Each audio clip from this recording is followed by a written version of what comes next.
Hi everybody, welcome to another episode on My Autoimmune MD. Today we're going to be talking about ankylosing spondylitis and the Mediterranean diet.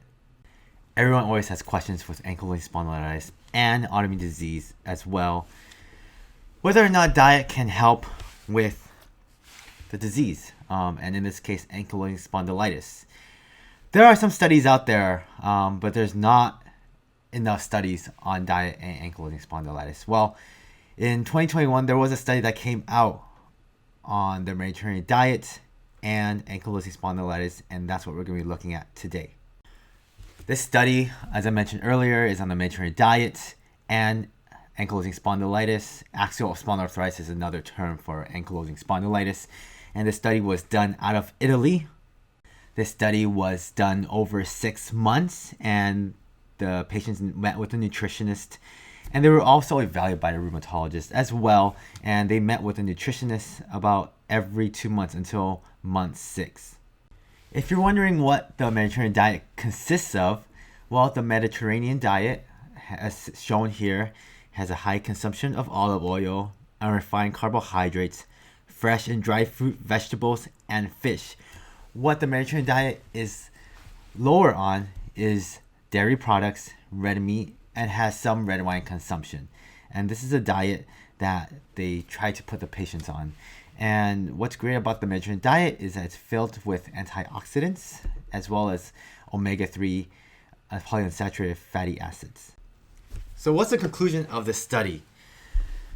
Does Mediterranean diet help with ankylosing spondylitis? Well, in the study, which is an observational study, it showed that it did when patients adhere to a Mediterranean diet based off the ASDAS-CRP score. So what's the ASDAS-CRP score? That's also known as the Ankylosing Spondylitis Disease Activity Score. And that consists of the severity of back pain, the duration of morning stiffness, how the patient feels, is there any swelling or pain in the joints, and also CRP, also known as C-reactive protein. And that is a marker of inflammation through the blood. And based on the score, we're able to tell how patients are doing, and we usually use this only for research purposes. And there's a lot of charts, there's a lot of graphs on here. I'm not going to go into detail of them, but it did show an improvement. Again, this is just one study. We can't really draw a big conclusion of it, but it's a start, and it's promising. I personally like the Mediterranean diet for my patients. It's high in omega-3 fatty acids, high in fruits and vegetables, and olive oil in some studies now that are coming out have been shown to be anti-inflammatory as well.